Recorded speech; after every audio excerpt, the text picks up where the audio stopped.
All right, everyone, welcome to the RSP Film Room, episode number 74. And episode number 74 is featuring none other than my special guest, Brandon Thorn of the Football Educator. Brandon, welcome to the show. Thanks, Matt. I'm just really excited to be here, man. This is awesome. Oh, this is always a good time, and it's great to have you on. Brandon does really good work over at the site that's run, with Ted Sundquist, former GM of the Denver Broncos. Brandon's been there for about a year and a half. Is that correct? Right. Yeah, about a year and a half. You'll see some of his work also doing some guest contributions over at Inside the Pylon.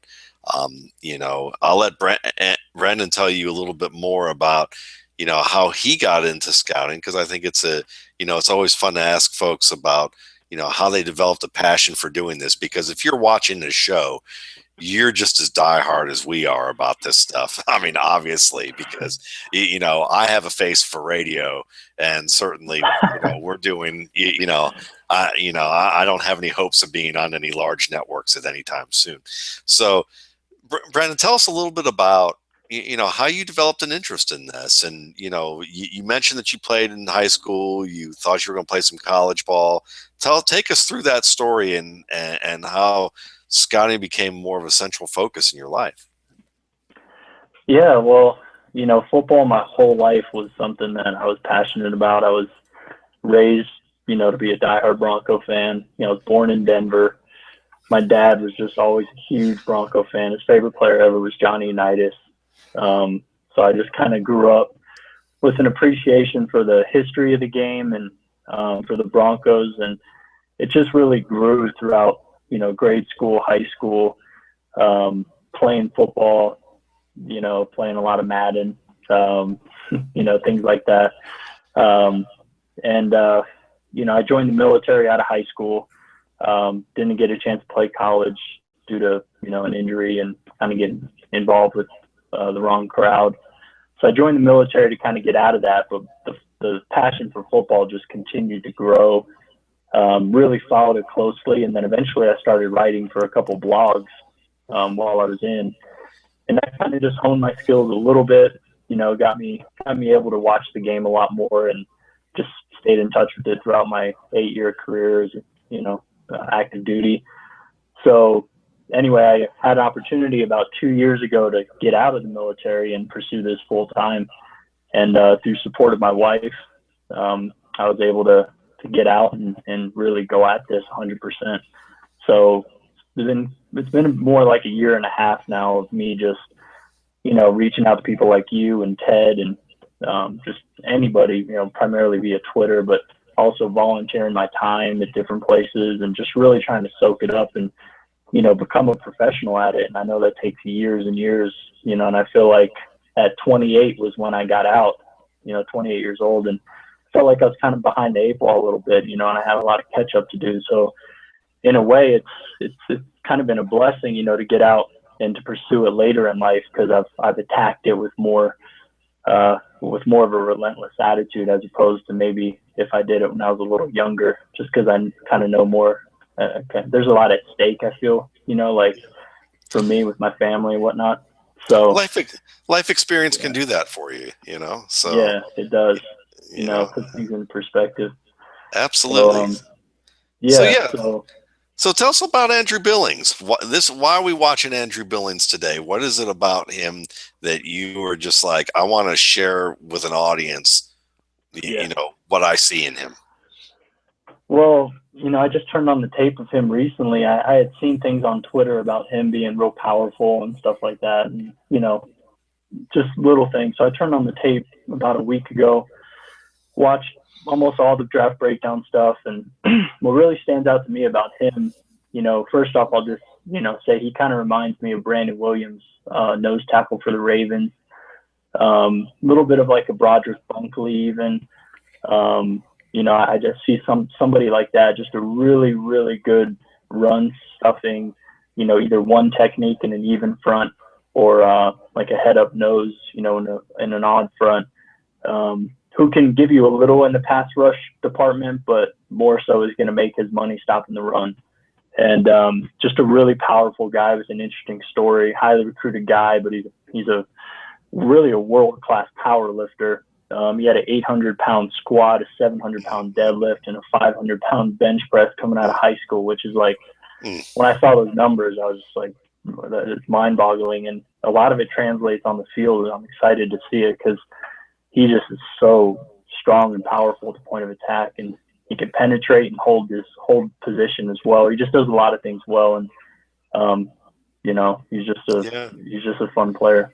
Well, you mentioned something interesting that in terms of what he could be, in terms of what positions, and you talked about odd and even fronts. Do you mind sharing with our audience a little bit about odd and even fronts, that just kind of like somebody who might be a novice and hearing that, instead of going to say someone like, oh, I don't know, Matt Bowen for an intricate, visual graphic breakdown of what that all is, can you give them a basic idea if they were like, you were at a party having a beer with them or something, and they wanted to know the difference between an odd and even front, what that meant? Sure. Yeah. So an even front is a 4-3 defense. That's kind of the easiest way I can. It doesn't have to be a 4-3. It could be a 4-2-5 or whatever. But basically, that's just 4 down linemen, and they're really counted on for different things at all the spots. So the ends, you usually have a 5 technique, and maybe a guy a little bit wider out in the 7 technique or 9 technique. And then you have 2 interior guys. One guy is more of a penetrating type of player, more quick, upfield, disruptive. And he usually plays a 3 technique over the guard. And then the 1 technique usually plays, more inside. He gets his hands dirty a little bit more, a little more unheralded type of guy who's counted on to, maybe 2 gap a little bit, 1 gap. Different things depending on the scheme. And then an odd front, those players typically require more length and strength. I like to say, they're counted on to take on more double teams usually, especially for Billings if he played nose. So those guys. Your Justin Smiths of the world would be a good odd technique, odd front guy. Yeah. Yeah, the cowboy. Yeah, Justin Smith. Yeah, so somebody like that, you got to be really good at the point of attack primarily. And, if you're going to be counted on to be that guy to keep, bodies off the linebackers, take on double teams, you got to be really strong and just stout at the point of attack. So that's kind of the differentiation of the two, I guess. Excellent. That's great. And I think that's a really nice way of explaining it. And I'm doing this because last week I turned 46, and so my father, who is a Broncos fan like you, we might as well make this a Broncos show and congratulate you for the fact, at being a fan of the Denver Broncos for them winning Super Bowl 50. So my father, knowing I'm a Browns fan growing up back in the day, sent me, of course, this. So, Pops, I'm not putting it on my head to give you the satisfaction just yet, but I do appreciate the birthday present, and it is warm and it feels pretty darn good, but I'm not putting it on the air, but I will show it. Say thank you very much. So with that in mind, before we get started with Mr. Billings, let me just let everyone know that the videos posted on here at the RSP Film Room are not hosted on the server, and the original video content is not considered to be the property of the RSP Film Room. Videos are considered to be used under the fair use doctrine of the United States copyright law, Title 17 U.S. Code sections 107 through 118, and the videos here are used for this site for editorial and educational purposes only. And that the RSP Film Room and its staff of one do not claim ownership of any original video content, and the RSP Film Room and its staff don't use any of these clips in advertisements, marketing, or for direct financial gain. All video content of each clip is considered to be owned by individual broadcast companies. So there you have it. And what we're going to watch is Andrew Billings against Oklahoma. I'm going to bring up the screen here for everyone to take a look at and make sure that everyone can see it. Once I can get everything set up here, might take me a minute. All right, let's see if we can get everything going here. All right, share the screen. How's that looking, Brandon? Looks good. All right. Well, it's probably a little blurry here, but Let's see if I can reset this.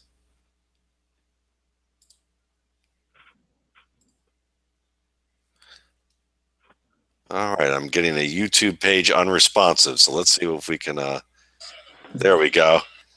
Well, all right.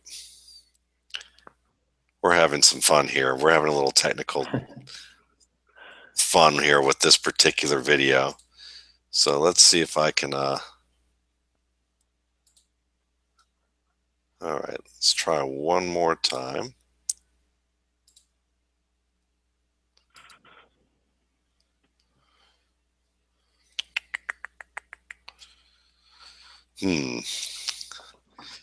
Uh-oh. Yep, we're having a little fun with this one. I'm going to go ahead and kill that screen and try and bring it back up in a minute here. And let's see if we can.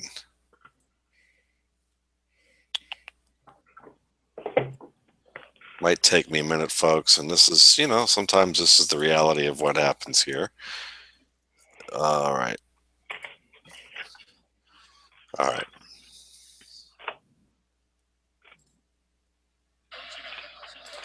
All right. I think we have it. Just took a minute here. Yeah, we just, you know, Saturday night, and I don't know. It happens. So, all right, we are good to go, I think. So let's give this a whirl. I'm going to start it off in slow motion, just because usually everyone tells me that the half speed tends to be a little bit easier to see using this format of Google Hangouts. So, all right, so we got our man number 75 here. Yep. Yep. Let's see if we can get this. Go ahead. Yeah, so you know, you see they come out and their base defense is really a 4-3 defense. Some call it a 4-2-5, but you know, it's really more so a 4-3. And you got Billings there. He's, you know, in the one technique, you know, kind of inside the guard. You know, Oklahoma, they run kind of a variation of the spread, I guess. You know, they're in 11 personnel, but they really run a lot of 11 personnel. So, and I picked this game just because it's a high scoring game. It goes down to the wire, and, you know, you get to see a lot of different things from Billings. Yeah. So, I like immediately. I mean, one of the things you see just on this one play is how early he's able to get his hands on the guard. Yeah. I think he's pretty quick. Get his hands up very, very nicely there, gets him in. He's able to get some control. Yeah, I mean, he flattens out that block, and, you know, he reestablishes the line of scrimmage, you know, almost a couple yards back. You know, the center pulls, so the guard's blocking down on him, and, you know, he flattens him out real quick, presses him out, and just walks him down the line of scrimmage. And, you know, you can't ask for much more from him there. Yeah. And and I mean, it's, you know, he's the guy doing the dirty work. He's not getting, you know, he's not always going to be doing the glory stuff. He's trying to set things up for his teammates. Yeah, and there really he had that A gap, and, you know, he clearly won the A gap, but he does a little bit more than, I guess, the basic requirement, and works down the line of scrimmage with the guard. And clearly, you know, he just kind of set the tone right there, you know, for the game.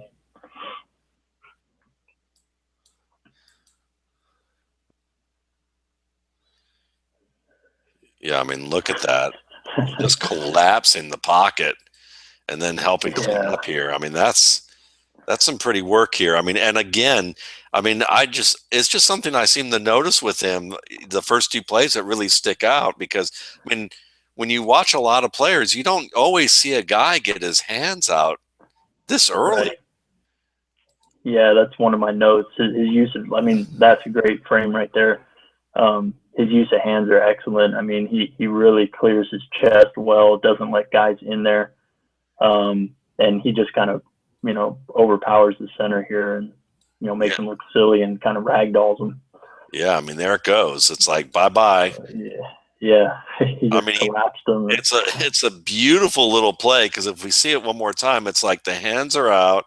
You get this jarring punch then you get him shoved to the side, and then when he gets the guy shoved to the left, then he just pushes him back onto his butt. Yep. Yep. And then he has the wherewithal to, continually watch the quarterback and, get a half sack there. And, he finished with the team lead in sacks and tackles for loss this season for Baylor. So, that's kind of a that's a bigger big guy. It's pretty deal. impressive. Yeah, that's a big deal for a big man. And to be as smooth as he is to come off this one play and to come off this one move and then just flow right into the quarterback. And Baker Mayfield isn't exactly a concrete footed guy. So No. yeah, so that's pretty nice. Yep. So you got 3rd and 12, clear pass rush, and he's dropping into coverage. Yeah. Wow. Okay. Kind of seen it all so far in 3 plays.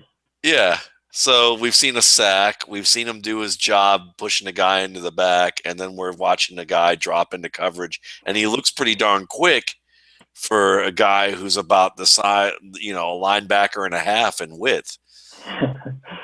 Right. I mean, when you look at him just moving around on the field, you can just tell his frame and his build is pretty special. He's 310 pounds according to Baylor's site, and I mean he carries it very well. You could see sort of that weightlifting background, I think, in him. He's a very well put together person. Yeah, I mean the only thing I've seen better put together than him this week was, and I'm joking around, but is I was at a coffee shop and I saw this woman with a pit bull that was about, that had the big old wide shoulders and that big old shovel head. And you're like, he looked like a table in the way that he was built. He didn't have an ounce of fat on him. And this guy, you're looking at him and I mean, he's so well proportioned as an athlete. I mean, it doesn't look like he's not this big fat dude. He's just, just a big, strong man. Yeah, he is, and that's kind of where that Broderick Bunkley comp came in for me, because they're built real similarly, and Bunkley put up 44 reps at the combine, and I wouldn't be surprised to see Billings do something similar. So just from that perspective, purely like athletically and build wise, he kind of reminds me of Bunkley. No, I think it's a great comp. Yeah. When you said that name, I remember that guy and was thinking, wow, this is going to be fun to watch. Right. Yep. So 3rd and 2, they pass it there, and I don't know if he was really expecting that one. Yeah, and again, you think about that on a 3rd and 2 and you're Oklahoma. I'm sure you're not used to passing the ball on 3rd and 2, but there's probably a good reason somewhere in the middle of the field here. Right. That again, that's part of the benefit. If you have a dominant force in the middle of the field like this, it causes you to reconsider your game plan a little bit. And again, using his hands. I mean, look, we're going to watch this one more time. He gets his hands. Let's see if we can watch it one more time here. All right, here we are. His teammate came into the same gap as him, so that kind of spoiled things, but he beat his man. Yeah, he certainly did. But he kind of rips under with his inside arm, ducks under with his ducks under with his pads. Some nice little upper body agility there for a guy who's known for his strength. So we've seen, like you said, a lot of different things. Now he's going to get double teamed. Yep. At least for a little bit. Yeah. All right, so nothing big there, but he's commanding. The fact that he's even commanding that kind of attention on pass downs is interesting. Gets cut. Battles through it. It wasn't ideal. You'd like to see him wash down more, but he shows a little bit of athleticism there. Yeah, I mean, he tries to even take the leg away a little bit and stay up on one leg. Mm-hmm. And he pops right back up. You're right. I mean, he takes out his own man. but is that Oakman over there? Let's see. No, that's not Oakman. Oakman's to the right of him. This guy just kind of runs him over. Yeah, there's Oakman. But yeah. Yeah, I mean, Oakman got, most of the attention on this defensive line, but, Billings is definitely the premier NFL Yeah. prospect. Oh yeah, without a doubt. But I bet the Baylor weight room was pretty fun. Yeah, I bet it was, and not I think Oakman won't have to wait as long as Billings to get to the professional wrestling circuit if he wants to, but I think that if he waits on Billings long enough, they might have a fun tag team in the future. But Oh, man.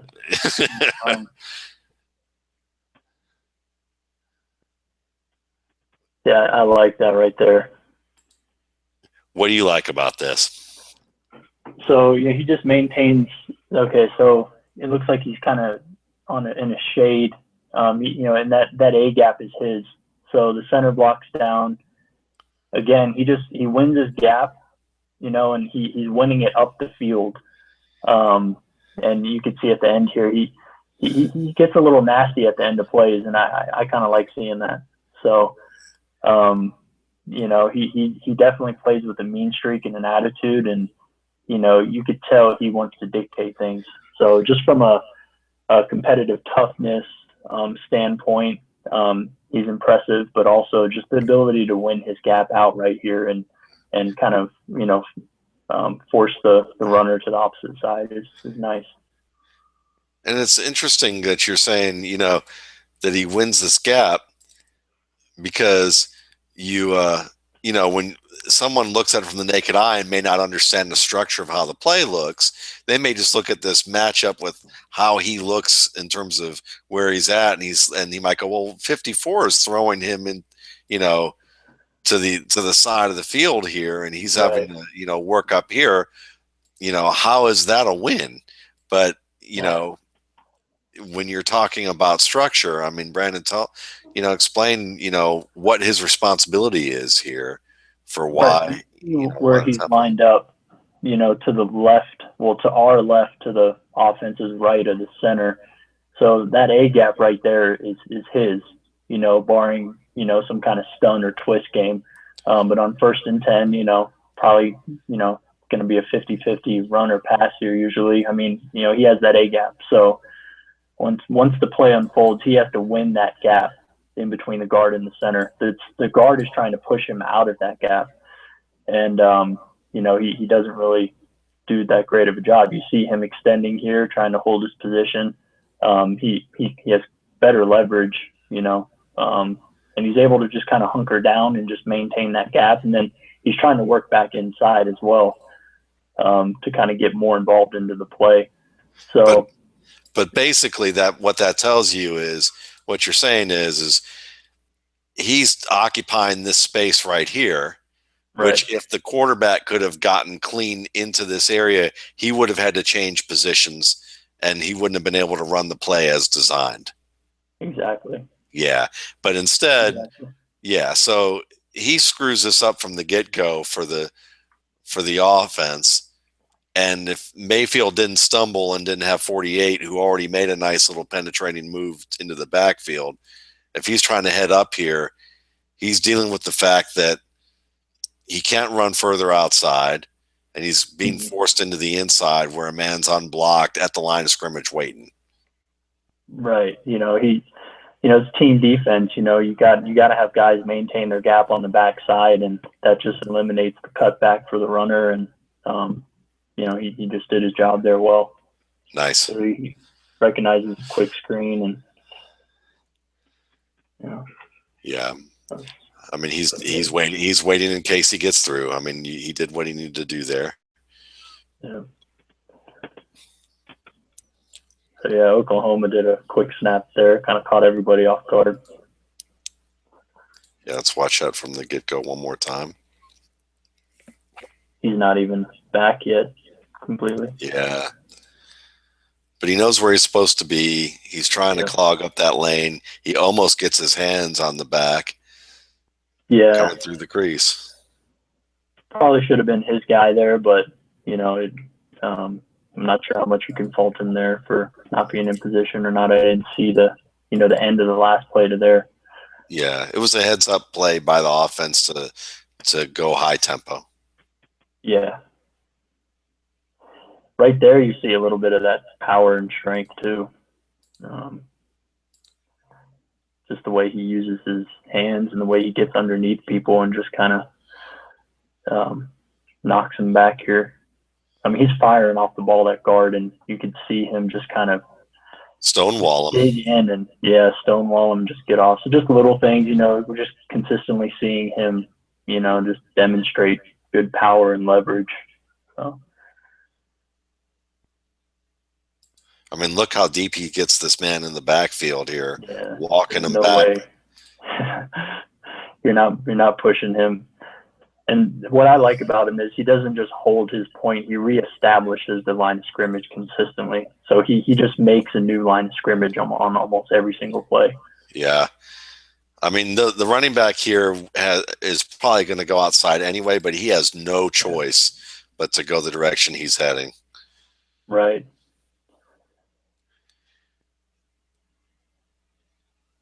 And when you Yeah. cut off options, you funnel people towards your defenders, and you make your defense's life easier. And look at him get his shoulder underneath and inside to split this. Now the runner's nifty and makes a really nice move. Yeah, that was. but the fact that we got the reestablishing the line here. Let's go back. Here we go. Let's try one more time. All right, here we go. Again, he kind of catches him off guard, but he does a nice job of eliminating space, getting into the offensive lineman's chest, and just forcing that runner to cut back. Yeah, and I would say 8 times out of 10, a running back who has to make this type of a maneuver lands on his butt. He's not, look at he has to balance touch with his left hand just to be able to complete this cutback. And, I mean, he's nearly on his knees right there. And that was all because of our man here, Billings. Yeah, forcing that's him to a cut back. power runner too. I mean, that guy. I'll be interested to see what you think of him when he comes out. Yeah, I'm impressed by this move right here. The balance to stay up and then just get downhill, and it's a nice job splitting these defenders and keeping his eye. So it's a really nice play there. But Billings made his life difficult. That brought out the best in this running back here. I mean, look at that, getting that arm out like that. It's so active with his hands, getting those arms out early so that he can get that position. Yeah, he did his job. It's up to the other guys on the defense to make that tackle. Yeah. I love getting the end zone copy like that. Yeah. Yeah, and if he gets, if he makes that play, that's an all-world play if he makes that tackle. Yeah. He nearly makes an all-world play with that. Oh, that is pretty. He's just so powerful with his hands. Like that power stems from his core and his lower half. I mean, you see that jolt right there. Yeah, that's one of my favorite moves to watch on a defensive lineman is when he gives that big punch and then just grabs on and just rips past you. Yep, push pull. Yep. I mean, yeah, that poor center he's having a rough day so far. Yeah, I mean, right now, this is like getting hit front side and then getting whiplashed from behind, all by one guy. And then he's got the presence of mind with the guard, with this guard here to make sure that he gets through that and gets his hands into the chest a little bit so that he's not tied up. Right. Very active player. Yeah, he seems to see at least a step or a step and a half ahead of what he needs to be doing. Oh, I mean, right there, I mean, that right there, he has the A gap and the guard once again blocking down. He just sheds him real quick, pretty much effortlessly, and he's standing there waiting. Yeah, full commitment too. I mean, he comes downhill on this man from a diagonal direction here. I mean, he's Yep. down right here. He's like, I'm committed. I am wrapping this guy in the legs. I know where he's going to be. And So use of hands for him are very good. That's kind of one of the notes that I have on him. His ability to win leverage with his hands, block shed, and just his placement all here, is kind of on display for us. yeah, I mean, he has multiple types of moves in this Mm-hmm. regard. This is a guy that I think of some guys I know who, like Ryan Riddle, who played defensive line at Cal. It'll be fun to see what Ryan thinks of this guy too. I think it'll be fun to see him watch tape of a guy like Billings, because you can see the technique there, you can see the awareness there. Those are all really nice. Certainly. Yeah, I'd be And, interested to hear what Ryan had to say. and he's got a nice motor to him. I mean, he's not I mean, again, he's not the penetrator of the bunch, but he's still, the work that he's doing is pretty much alike that task. He's doing two Yep. jobs in one. Mm-hmm. Yeah, and as the tape goes on, we'll see more displays of this power that he has. You could see right there, quarterback kind of, Baker Mayfield just, clearly, should have won that and he did. But, nice Barely. pursuit. Yeah, barely. I mean, that just right there, that kind of change of direction, even though he didn't make the tackle, for a guy like him is pretty impressive. It's Yeah. you don't come away from that being disappointed, I think. No, I mean, this is, if you're to reverse roles, it would be like saying, oh, Baker Mayfield nearly lifted Andrew Billings up over his head and bench pressed him. But if he didn't if his knee didn't buckle, halfway through, he would have gotten him more than halfway off the ground. That's the strength equivalent or role reversal of the kind of agility that we just saw from this guy. He nearly just caught a mobile quarterback who's, half his size. Yeah, with a lot Yeah. of space in Now, between them. yeah, now apply what he does against guys like 68 over here, who's more in his Right. range supposed to be more in his range of agility. Yeah, that's Yeah. ridiculous. Let me see if my screen will. There we go. Come on back. There we go. So yeah, 1st and 10, he has that A gap. They're it just that was a nice job of washing down the cut block there. You could see though with his hands, he's not letting guys into his legs with a clear shot. No, not at Even on that all. previous one, that he got him a little bit on the previous one, but here, just washes it down. Does a nice job. Yep. All right. Yeah. I'm having some fun here with the.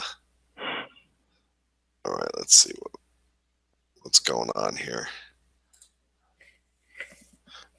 Let's see if we can get this to. There we go.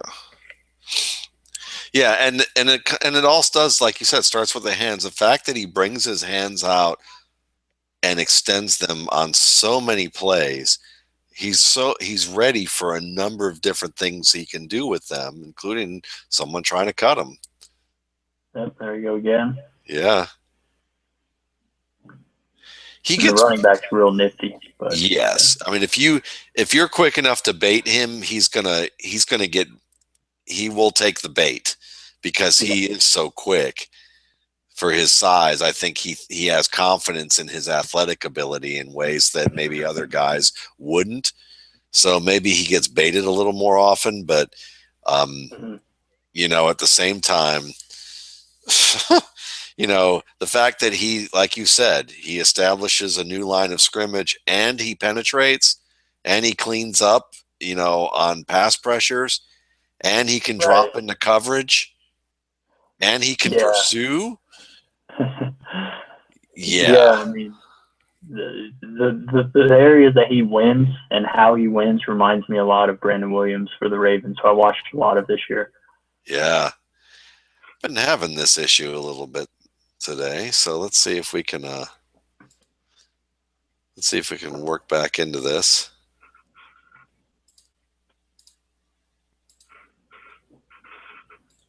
All right.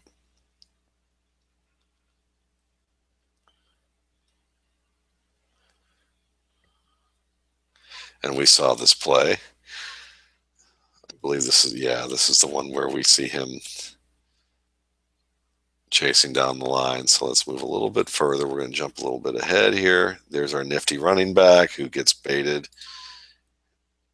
All right, now here we are. We're at the beginning of the second quarter.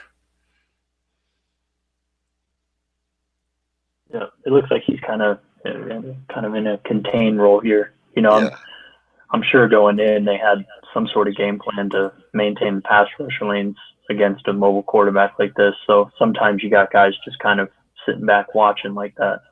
Yeah, and he's shoving I mean, you notice that it may not seem like he's doing much, but watch the guard's feet get lifted off the ground once, twice. I think 3 times he lifts this guard's feet off the ground and walks him back almost 3 yards. So it may not look like he was doing much, but he was just getting a little bit of his weight room work in, I think, while making contain there. I mean, that's some strength. Yeah, he's certainly in control more times than not.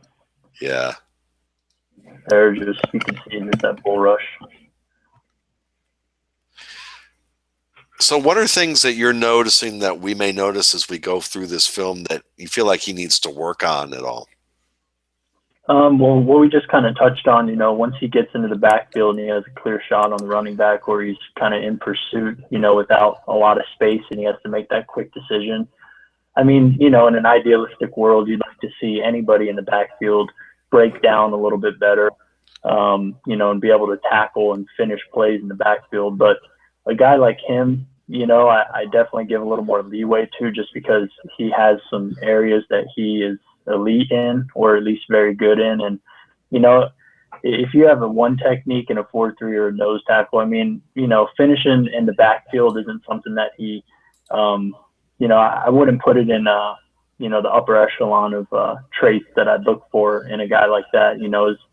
He definitely has other areas that, I think kind of supersede that. But yeah, that would be one area, finishing. All right. Well, let me ask you this. So for our listeners here, give me an example of who he would be playing alongside so that wouldn't be an issue. Like, so someone can imagine what you just described. Would he be playing alongside, our favorite, everyone's favorite, 3 technique, in Cincinnati, would he be the guy doing the dirty work for our old Georgia alum, Yep. Somebody like Atkins or like a Gerald McCoy, somebody like that who, more like a McCoy, I think of, him next to McCoy would just be incredible because he takes so much attention away from McCoy and allow McCoy to be that, upfield penetrator, the guy who's going to make, the tackles for losses and things like that. Even though Billings did that this year, he had 15 tackles for loss, which is kind of like a bonus. But yeah, he'd be alongside guys. Here he is, splitting the double team. He'd be alongside guys who would, benefit from all the attention that he would take from them. So, like a McCoy. Yeah, that sounds good. So could he play that one technique, like you said, in an odd front? Yeah, definitely. Depending on, I know all 3-4 teams kind of do different things with that nose tackle. He'll either be, a lot of 3-4 teams put a guy at a 0 technique head up on the center, or they'll kind of shade him, to one side of the center. So I could see him, doing either of those. I think he is strong enough and powerful enough to be just a regular nose tackle in the 3-4, despite only being 310 pounds, which would be maybe a little undersized for a nose tackle in the NFL as far as weight. But I think he makes up for it with his strength and leverage. Yeah. I mean, look at here where he does the push-pull, and then when that doesn't work, gets an arm over. Right. It's a nice. Yeah. So 1st and 10, again, he's in that one technique spot. I mean, just what he did to the center there, jeez. I mean, granted the guard kind of finishes him off there, but yeah. Yeah. So let's see if we can get that screen going here. Here we go.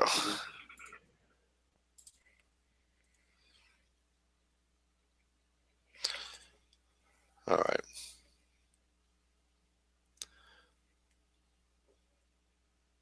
But ideally, it sounds like you're saying ideally he'd just be a really great fit being in an even front. I think so. Yeah, I think that'd be his best fit.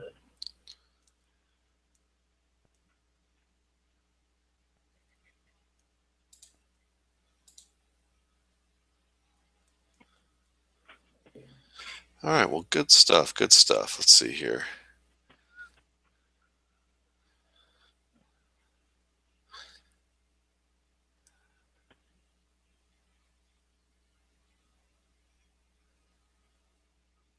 Yeah, Yeah. slide protection there. Yeah. Again, you saw the jolt, at the point of attack again there, but that's pretty consistent.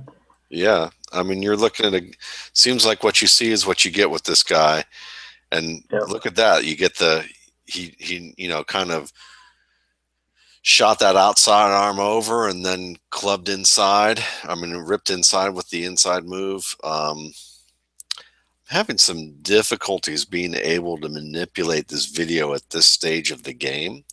I'm not Okay. sure what's going on, but I'm getting, I'm basically getting a, request to, for this to kind of, it's just not really being responsive with what we've got. So I'm Gotcha. thinking we can watch a little bit more here, see, but we're not, we're really looking at a guy who's, I think we've seen enough that we can give people a gist of, really how talented and how physically dominant this guy can be, um, in his role as a run plugger, as a, as someone who occupies the middle and, kind of a war daddy, in that Yeah. sense. Yeah, I think So that's a good way to describe him. And as the tape goes on, you'll see more and more of that kind of nasty physical mentality that he plays with, and there's more kind of awe-inspiring displays of power in this tape that I don't know if we get to see or not, um, but yeah, there's certain traits that we can look at it. I don't know if we're going to go to a different film or yeah. something, but I think we'll keep it running for right now, and we'll okay, let it go, and we'll talk a little bit more. I just don't know how, like, the responsiveness of what we've got right now. I'm not sure we're going to be able to, stop and rewind a lot at this stage. okay, So I'm gonna let it everything quick. run. Yeah, Gotcha. yeah, but so far it's interesting. I mean, look at him. He's lifting up. I mean, right there, that's just Yeah, total domination of that center. I mean, extended, pressed, locked out, created separation, won his gap and, was in on that tackle. yeah. Always often being the first. I love this little rip that he's got. Mm-hmm. That he Yeah, a little uses on. counter. Yeah, Yeah, you like to see that. You don't see that very much in younger players. Once they get kind of stopped right initially, they kind of give up or just kind of play patty cake a lot of the time and don't really get off the block. But yeah. he's really getting them off, getting off. Yeah, he has 2 to 3 moves in his arsenal that work reasonably well. And I like that he's not, you know, I think there's times where he needs to take a side a little bit better, where sometimes he's Mm-hmm. like, I'm so big and strong, I can take you head on and move you back. Where I'd like to see him, pick a side a little more often, um, Yeah, to win. Because when he picks just a side, he's going to use that strength's going to come to the fore even more. So there we go with right. something we got going here. I think let's see if we can get it going one more time here, but let's see. Yeah, and in reference to what you're just saying, it's also kind of hard to say sometimes in those like a lot of the times that we're seeing him kind of try to overpower guys. I don't know if he's just being coached, with the game plan to kind of sit back and kind of wait a little bit, and see kind of what the quarterback's doing to kind of maintain that option to go on either side, depending on what the quarterback does, as Yeah. opposed to just get upfield in one gap and just attack. So it's kind of tough to determine that, but I would imagine that there's been some talk, throughout the week to be cognizant of, picking one gap and just going, and then maybe, giving up contain to the quarterback. Right. Here we go, goal line. And look how much of a push there. I mean, even though, Yeah, yeah, he won there. I mean, he consistently is lower than the people blocking him, and if you win the leverage battle up and down like that, and then you have that sort of power in your hands and stuff, I mean, 9 times out of 10 you're gonna just win the rep, yeah, in terms of a one-on-one battle. But that's I think what makes him pretty special is not only is he big and strong, but he's flexible enough to consistently have that pad level where he it's lower than his opposition. yeah. So,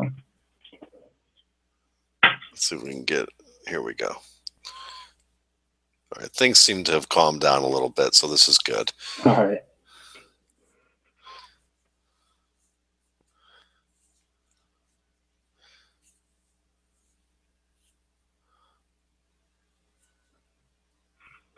Yeah, 2nd and 10. Kind of hard to see there, but Yeah. quick pass.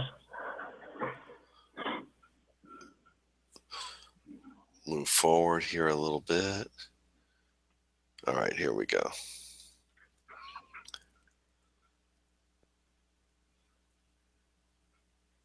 So yeah, I mean the center worked down the line of scrimmage. He kind of followed him, to maintain that gap integrity, and the running back just cut back, and that was somebody else's responsibility.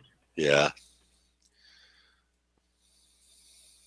But yeah, that runner's, he's seeing things well. Yeah.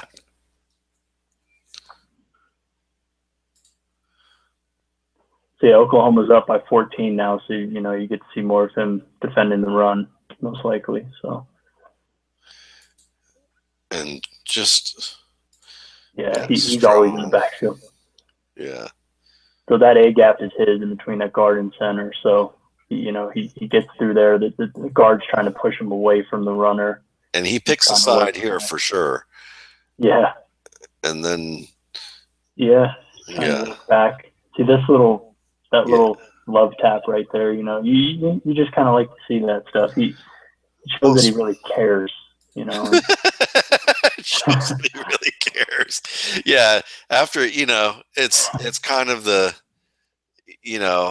I've been lifting you off the ground 2 to 3 times in the span of one play. I just want to give you a gentle reminder that, yeah, I just did that to you. They're battling. Yeah. And he's certainly, he's the intimidator of most of these battles. Whoa. Oh, jeez. Oh, yeah. That's Yeah. I remember a 75 who used to do this to a number of people. Yeah, that right there is just, you could see some of his background shine through there. Yeah. Wow. Play strength is one of the biggest traits for interior defensive linemen, and also use of hands, and also, how they do against the run. Those 3 traits are really big, and those 3 right there are on display. Okay, so this is probably not the nicest thing to talk about because we want people to be safe and all of that. But when you jerk the guy's helmet off like this, most guys when they get their helmet jerked off are in a pretty bad mood, especially when you've been jerked around the field a good bit So I like the Yeah. fact, I find it interesting that he flops back down and decides to put his helmet on before he gets back up. Um, and Right. then you see 75 kind of point like, yeah, stay on the ground. Just, probably smart of you to just stay right there. Don't get up. I'll put you right back down. Yeah. Right. Yeah, I'm sure NFL people look at this and just love it, Yeah. to see that kind of attitude. And, he seems like an AFC North kind of guy. Um, Yeah. Yeah. hopefully not to the Bengals level, but, you know what Hey, I mean? Just the hey, same man. story. Hey, some of those hits were accidental, but Yeah. yeah, I know what you're saying. I'm absolutely right there with you. I mean, I think that he's one of those guys. Um, the question will be, is he a dirty player? Will he turn into a type of player that teams will Right. be, the thing though is do you think the media is more worried about dirty players than the NFL teams are worried about dirty players? I don't think anybody's worried about Ndamukong Suh, honestly, No, like on a team, you know. no, I don't think so. Yeah. Just because they get they can back it up and they do so many things well. It's Yeah. all about production, in the NFL. If you're producing and you give a little extra here and there, Yeah. Now, if you're it can, taking now if yeah. you're taking off helmets and trying to stomp people on their head, that's a different story. But Right. I don't think he's at that level. The ripping the helmet No. off, it's a little closer than what you want. But again, things like that happen in the heat of battle. You may not even realize you've grabbed it until you already have. You know, Yeah. And when you watch the interior OMD line, as much as I have, and you see the battles that go into the NFL, on a play-to-play basis. I mean, it's a different world in there. yeah, It's just a little different, but he has that mentality to thrive in there. And like you said, as long as he doesn't do anything egregious, then I think we're good. yeah.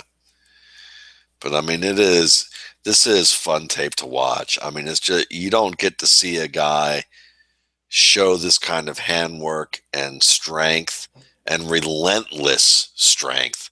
I mean, Yeah. usually people get pretty excited about watching a guard get lifted up once in a play, not three times in a play.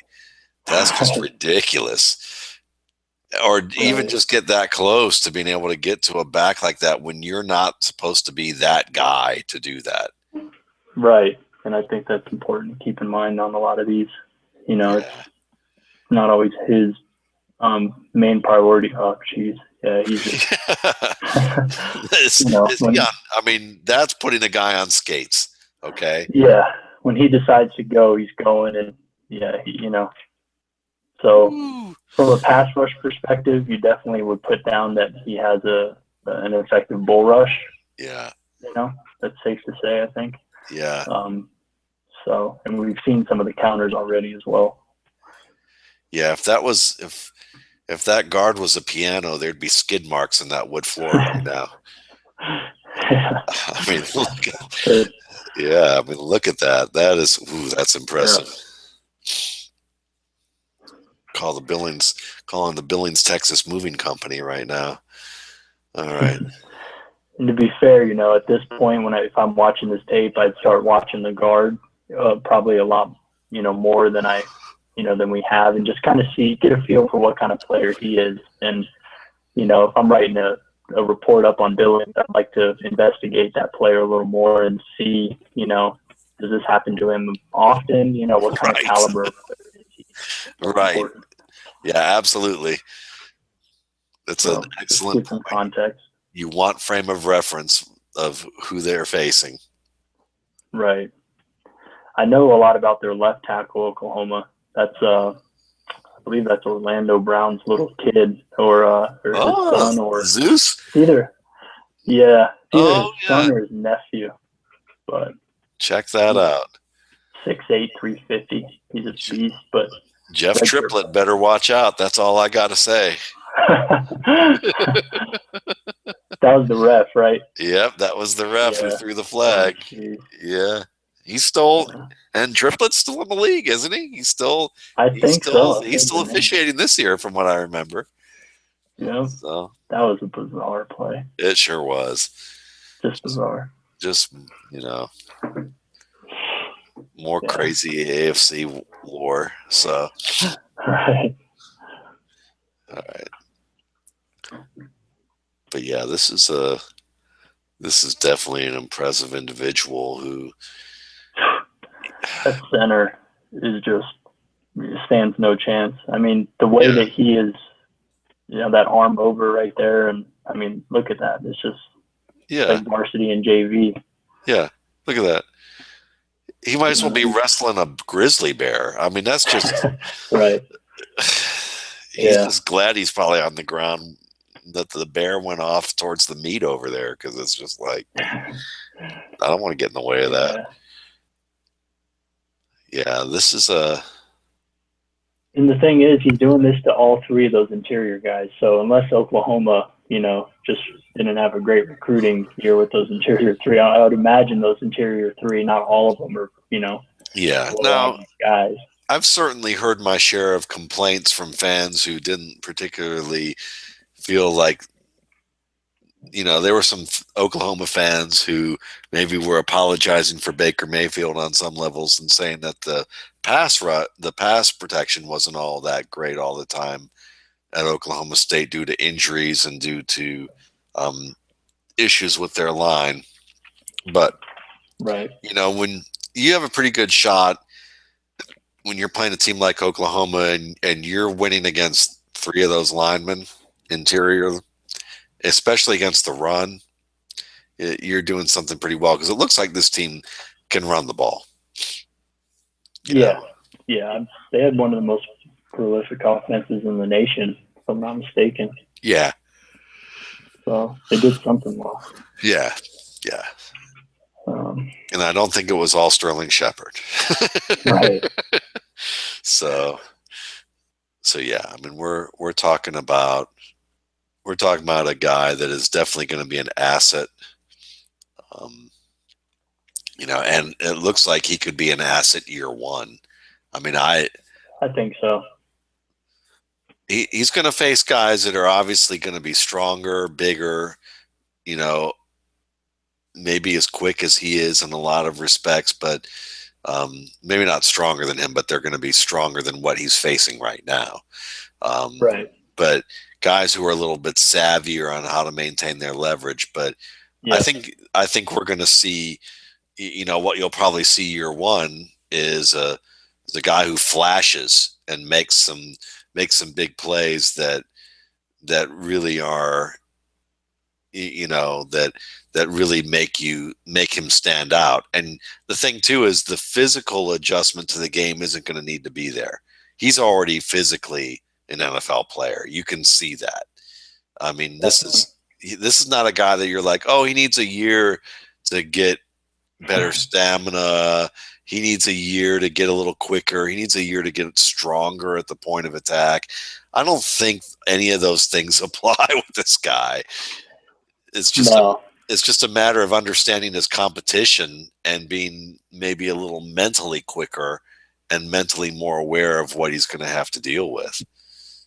Yeah. I think some of the key and diagnose aspects of mental processing, in terms of, once he gets into the backfield and recognizing, pass of the runner a little quicker and, things like that would have to get refined. But yeah, I mean, he just has a lot of, really very good elite traits. There's really 10 traits I look for at every position, and he checks off a lot of the boxes as being at least good or better. So, and I did defensive line with Scouting Academy, and I watched a lot of D line tape this year in the NFL, and he's, you know, so just to have that frame of reference from a comparison standpoint, he matches up well with a lot of the interior guys that I've seen on a lot of levels. So Nice. it's pretty impressive. Yeah, it's a nice endorsement. And certainly, I think I'm gonna, I think when I go to sleep tonight, if I have any dreams of solar eclipses, I've imagined that the eclipse is also gonna have 75 on the darkness there, especially with these dark jerseys. Yeah, Sheesh. yeah, he's man, Yeah, he's this a pretty is nice job. I yeah, really like his motor. yeah. You I know, mean, he's always fighting. yeah. This is a guy that's going to make plays in the fourth quarter of games. I mean, you look at him right here. I mean, he doesn't seem to be slowing down at all. I mean, he's getting thrown down a little bit more often, which is a sign that maybe you're getting a little tired. Yeah, So there's some of that there, but he's still. I mean, look what he's doing at the point of attack. Still, I mean, he's still jerking guys around. Um, yeah, so maybe on second thought, maybe there will have to be a little bit more work on stamina rather than just sheer power. But look at him almost run down Mayfield. I mean, it's not like he's lost a lot. So yeah, this right. is this is It's a good tape to definitely watch. To see an offense like that that's so fast paced, and we're watching late in the fourth, and it's a 40 something to 30 something game, and you got a big nose tackle that's doing those things. It's pretty yeah, unique. yeah, it is. I mean, this is definitely a fun guy to watch and someone that is going to be an impact player for a team. Some team is going to be very happy that they got Andrew Billings of Baylor. And I was certainly happy tonight that we got a chance to watch him with you, Brandon, and for you for suggesting him. So thanks for coming on and sharing what Billings is all about. Definitely, man. I mean, it went by so quick, but it's always fun. It's just had a blast. Love to do it again sometime. Sounds good. Well, we will definitely do that and make plans as we go. And for everyone watching, we definitely appreciate you being a part of the RSP Film Room, and you can check out more RSP Film Rooms at the RSP Film Room on YouTube, or you can go to my blog, www.mattwaldmanrsp.com, to find more of the videos there as well. You can find Brandon's work at The Football Educator. And Brandon, your Twitter, what is your Twitter handle again? Veteran Scout, correct? So how does that spelled out for Right. folks to do it? Is it Yeah. So just common spelling, veteran, Veteran, and scout. okay? So it's all one word, all no One word. spaces. Okay, so No, at Veteran no Scout, no underscores. spaces, no underscores, no nothing. So that's Right. easy, plain, and good to do. So follow Brandon, and we will see you guys next time. Thanks again.